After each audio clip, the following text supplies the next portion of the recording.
Magandang araw mga kaibigan, halina't makinig sa aking kwento na pinamagatang My Everlasting Love. Please like and subscribe. And for more update, please click the button. Kanina, matapos ang puso sa pusong pag-uusap nila ni Aling Cora, ay binuo ni Angel ang pinakamahalagang desisyong nagawa niya sa tanang buhay niya.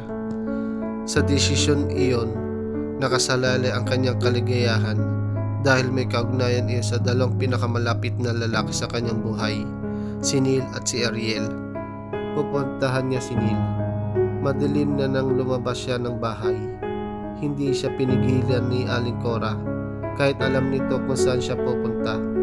Iginalang nito ang kanyang desisyon. Isang taksing nagbabalang ng pasahero sa kabilang gate ang nasakyan niya. Ang hindi niya alam, pagtakbo ng kinasasakyan niya, isang kotseng asul na naman ang nasa kabilang direksyon. Hindi kalayon sa gate nila ang sumunod sa kanila. Kasunod nila ang kotseng hanggang sa makalabas sila ng gate ng subdivision. Hindi sila hiniwalayan ng kotse hanggang sa kabahan ng EDSA. Maging nang lumiko sila sa Roas Boulevard ay kasunod pa rin nila ito. Lumiliko pa lang sila ng daang patungo sa Cultural ay natanawan na agad siya ni Neil sa paborito nilang lugar. Nakatayo ang lalaki sa may gilid ng fountain. Kinabahan na agad siya. Muli, nagdadalawang isip siya sa katamaan na balak na gawin. Pinaran niya ang taxi sa gilid ng Cultural Center. Nang bumaba na siya ay lumampas naman sa kanila ang kotseng asul at huminto sa harap mismo ng taxi. Buhat doon ay nagbaba ng 4 na lalaki sa pangunguna ni Rapi. Nataranta siya nang makilala si Rapi. Papalapit sa kanya ito at ang 3 pang kasamang lalaki. Ang unang naisip niya ay tumakbo, ngunit naharang agad siya ni Rapi. Sinunggapan siya sa kamay. May hawak akong baril sa bulsa ng jacket ko, sabi ni Rapi. Kapag nag-ingay ka, hindi ako mangingimong iputok ito sa iyo. Anong kailangan mo sa akin? Sambat ni Angel. Nanginginig ang boses na tanong niya sa lalaki. Panay ang dasal niyang sana'y makita sila ni Neil. Basta, sumama ka ng maayos at hindi ka maano. Gusto sana niyang sumigaw ngunit naunahan siya ng takot. Mahigpit ang pagkakahawak sa kanya ni Rapi sa kamay. Pagpihit nila ay isang kamay ang humawak ng mahigpit sa kamay ni Rapi na nakahawak sa kanya. Bitiwan mo siya. Utos ng may-ari ng kamay na agad niyang nakilala, si Ariel. Lumabas ang isang kamay ni Rapi buhat sa bulsa ng jacket at lumipat iyon sa kasama na hawak ng baril patungo sa mukha ni Ariel. Ngunit mabilis na nakaiwas ang lalaki. Gumanti ito ng suntok at inabot si Rapi sa panga. Kung hindi naalalayan ng mga kasamaan, ay baka natumba sa lupa si Rapi. Agad naman nagsisugod kay Ariel ang 3 lalaki. Noon, nagsisigaw ng suklolo sa Angel. Si Neil agad ang una niyang naisip pang tawagin. Narinig naman agad siya ni Neil. Takbo itong palapit sa kanya nang makita ang nangyari. Nagkagulo na ng husto. Ang ilang parehang naroon ay nangagpulasan kung saan direksyon. Kahit 3 ang kalaban, ay nagawa pa ni Ariel na makipaglaban, ngunit madali siyang napigilan ng mga ito. Isang malakas na suntok, buhat sa isa, mahilo-hilo siyang bumagsak sa semento. Noon, lumapit si Rapi, hawak ang baril at itinutok sa kanya. Shock si Angel nang makita ang gagawin ni Rapi.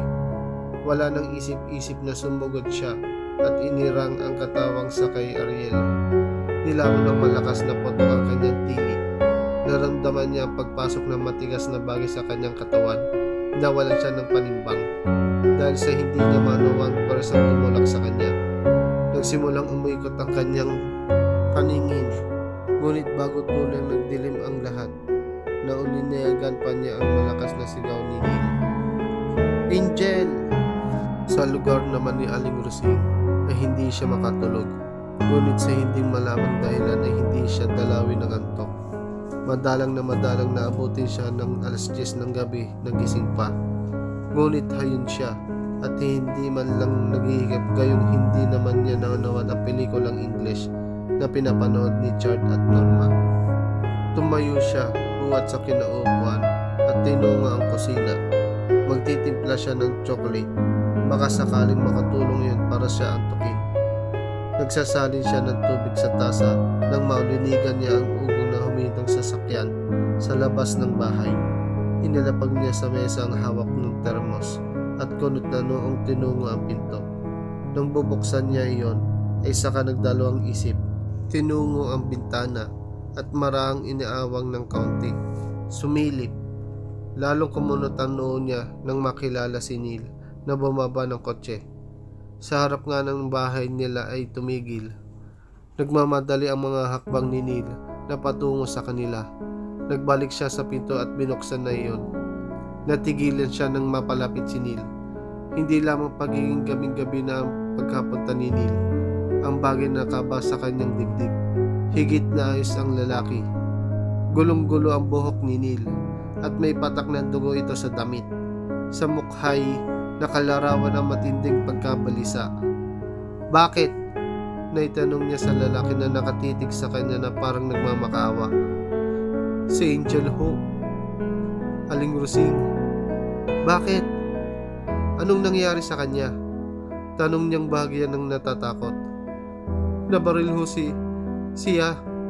Saglit na parang hindi na rehistro sa kanyang utak ang narinig. Napanganga siya ng ganap na maunawaan ang sinabi ng kausap. Nabaril? Nabaril ho siya si Rapi. Nabaril ho siya ni Rapi. Nakagat niya ang mga labi. May kilabot na gumapang sa buo niyang katawan. Naramdaman niyang nag-init ang kanyang mga mata.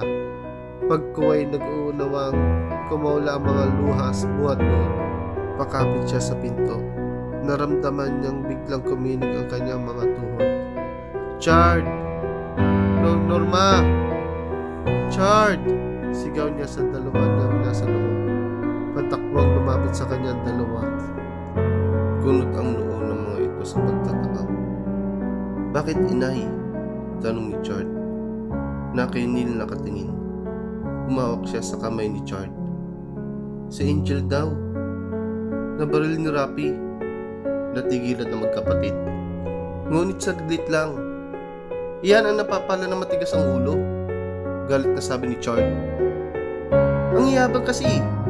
Akala mo'y kung sino ng pagdinimanda pang wala namang nalalaman. Dagdag ni Norma na hindi maitago ang nadaramang pagkainis. Napatingin siya sa dalawang anak. Nabaril si Angel, pero bakit ganun ang reaksyon yung dalawa?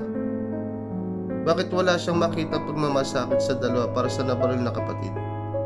Bakit wala siyang madamang pagdamay? Napatingin siya kay Neil. Nakatingin sa kanya ang lalaki. Nasa mukha nito ang matinding pag-aalala. Malubha ho ang tama ni Angel. Kasalukuyan ho ngayon siya na inoperahan. Nagpunta lang ho ako dito para sa inyo, para malaman ninyo anong nangyari. Huwag naman ho sanang mangyari. Ngunit kung hindi siya makakaligtas sa krisis na ito, makabubuti ho siguro naroon kayo. Bumaling siya sa dalawang anak. Patayin na ninyo ang TV. Pupuntahan natin ang kapatid ninyo. Hindi kumilos ang dalawa para walang naririnig ang mga ito. Patayin ninyo kasi ang TV. Sigaw niya na ikinagulat ng dalawa. Kapag hindi kayo sumama sa akin, kalimutan na ninyong meron kayong ina. Saka kumilos ang dalawa. Ikinandado nila ang bahay at sumama kay Neil. Walang patid ang luha ni Aling Rosing habang patungo sa ospital. Inuusig siya ng budhi. Malaki ang bahagi niyang nangyari ito kay Angel. Malaki ang kasalanan niya. Kung naging ina lamang siya kay Angel, kung naging ina sa tunay na kahulugan ng salita, hindi sana nangyari ito kay Angel. Hindi sana napagsamantalahan ang kawawang babae. Pati dalawa niyang anak ay naturuan niyang mawala ng pagmamahal kay Angel. Naturuan niya ang mga ito na huwag igalang ang bunsong anak. Ang kawawa kong anak, bulong niya sa sarili. Kasunod niyon ay ang taimtim niyang dalangin na sana'y makaligtas sa krisis sa Angel. Hindi sana siya matatamig pa kung mawawala si Angel nang hindi man lang nakakahingi ng tawad. Nakarating sila ng ospital sa San Juan de Dios sa Rojas Boulevard. Sinamahan sila ni Neil hanggang sa labas ng operating room kung saan naroon at naghihintay si Ariel. "Kamusta ang aking anak?" Tanong agad niya kay Ariel. Kahit noon lang niya nakita ang lalaki, ipinakilala ni Neil ito sa kanya. Hindi pa hulong lumalabas ang doktor na dumalo sa kanya. Kasalukuyan pa siyang inopera. Muli, may tumulong luha sa kanyang mga mata. Lumapit sa kanya si Neil. "Aling Grusil, Ariel, maiwan ko muna kayo dito. Pupunta lang ako sa chapel." Tumango lang sa lalaki. Ngayon lang marahil ay nagpanalang si Neil ng ganun kataimtim sa buong buhay niya. May mga problema rin siyang nadaan sa kanyang buhay. May malubhang krisis din nagdaan sa kanilang pamilya. Ngunit hindi siya nakapanalangin ng ganitong katindi, ng ganong kataimtim. At iisa ang dahilan niyon. Gusto niyang mabuhay ang babaeng pinakamamahal. Kay laki ng kasalanan niya kay Angel. Iniwan niya ito sa sandali ng matinding pangangailangan. Tinalakuran niya ito sa gitna ng malaking kahihiyan. Hindi na siguro siya patatahimikin ng budhi kapag ito hindi nakaligtas si Angel sa krisis na ito. Yumuko siya at ipinikit ng marin ang mga mata. Pagkuhay buong temtim na nanalangin para sa kaligtasan ni Angel. Matagal siya sa ganoong ayos. Hindi na niya namalayan ang lumipas ng mga sandali. At tanging matining ang kanyang isip na ang tanging pagsusumano sa Diyos ang bibigyan ng pagkakataong buhay si Angel. At bigyan siya ng pagkakataong mapatunayan sabay ang kanyang pagsisisi. Maya-mayay, naramdaman niya ang marahang dampi sa isang kamay sa kanyang balikat. Nagtaas siya ng tingin. Nakatunghay sa kanya ang nangingislap ng mga mata ni Ariel. Lumabas na ang dalawang doktor na umopera sa kanya. Mahina ang sabi nito. Hindi siya kumibo. Nananatiling nakatingin lang sa kay Ariel. "Ligtas na siya!" Sambat ni Ariel. Saglit na hindi siya nakapagsalita. Pagkuhay naramdaman niya ang pag-iinit ng kanyang mga mata. Napatayo siya at hinagilap ang kamay ni Ariel. Pinisil iyon ng mahigpit.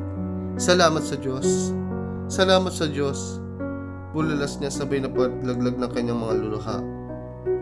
Inilipat niya ang isang pribadong silid. "Halika, tingnan mo siya." "Huwag na, Ariel. Uuwi na ako." Natitigilang napatingin sa kanya si Ariel. Masaya na ako sa nalaman kong ligtas na siya. Mawawala na ang bigat sa dibdib ko. Bahagyang napatawa si Ariel. Ipinatong niya ang isang kamay sa balikat ni Ariel. "May gusto lang sana akong pakiusap sa iyo." Pakausap ng isang lalaki sa kapwa lalaki. "Sabihin mo, Neil." "Huwag mo siyang pababayaan." Tumango si Ariel. "Mahalin mo siya." Muling tumango si Ariel. Inilahad niya ang kamay.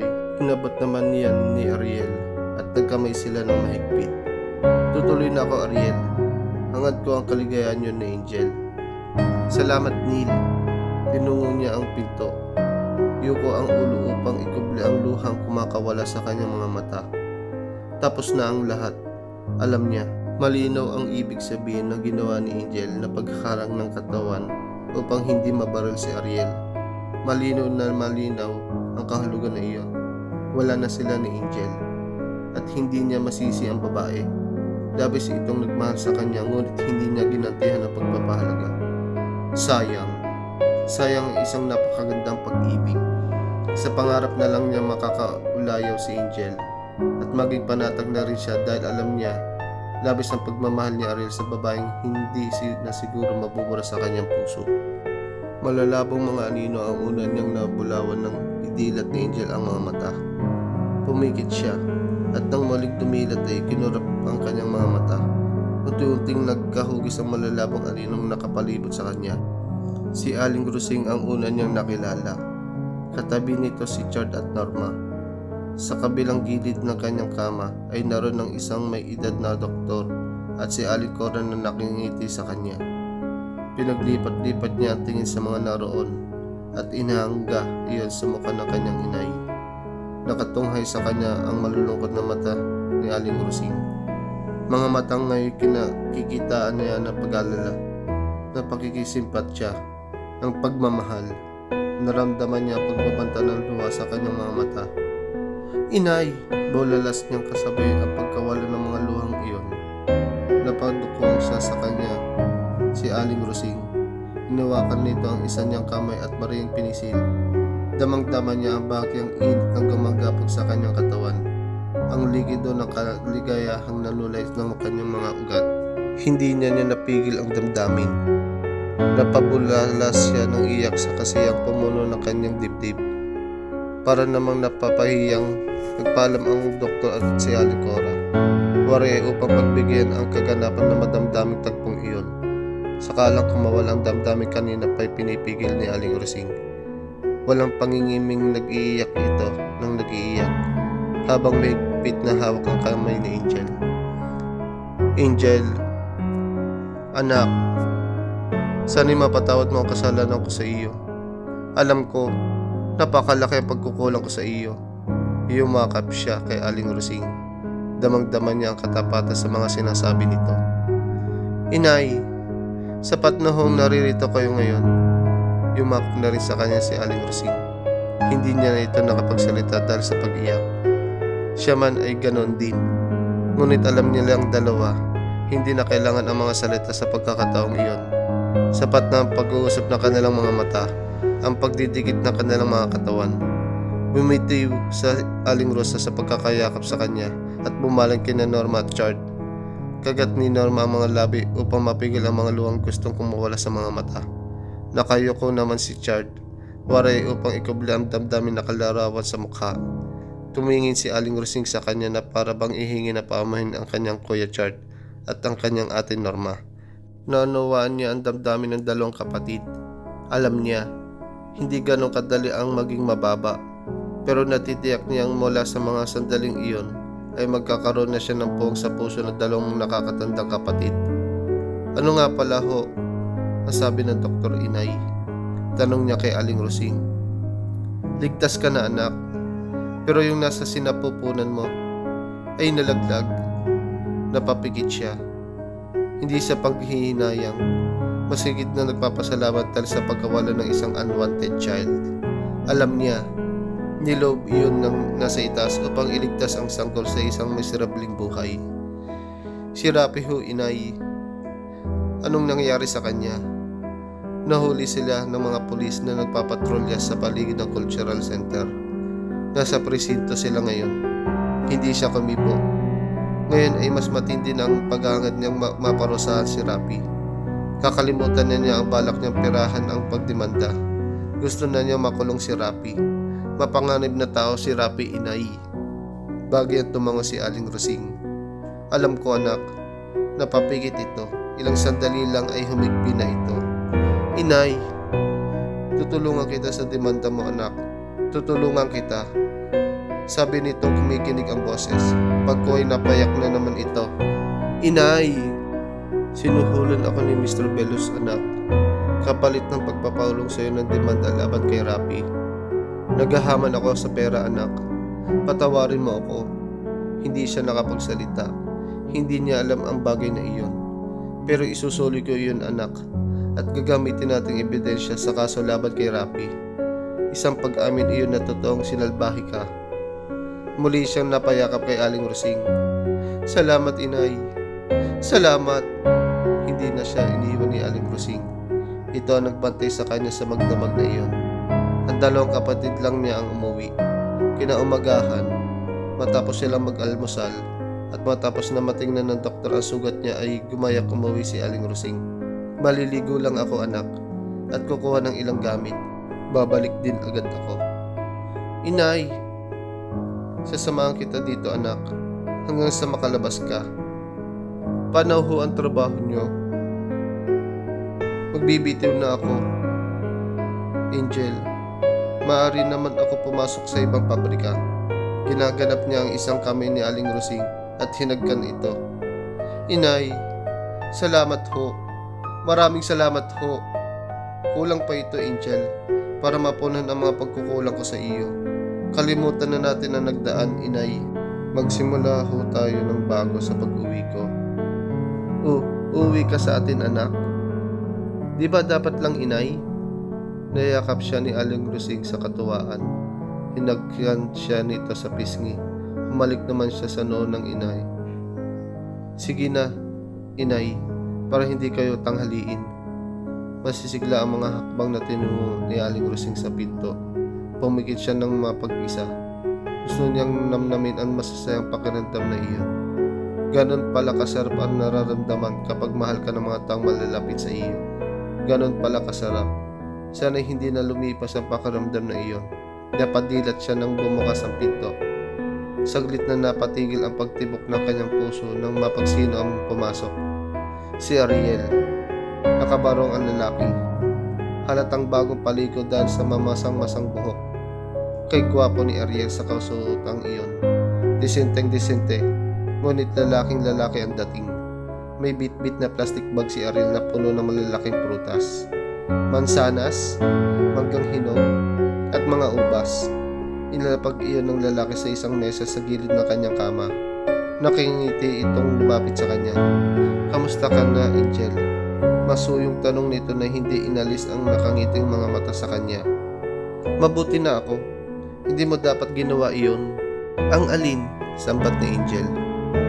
Niharang mo ang katawan mo para iligtas ako. Natigilan siya. Parang napapahiyang nagbaba ng tingin. Hinawakan siya ni Ariel sa baba at itinaas ang kanyang mukha dito. Gusto kong malaman mo, bakit mo ginawa iyon? Napalunok siya.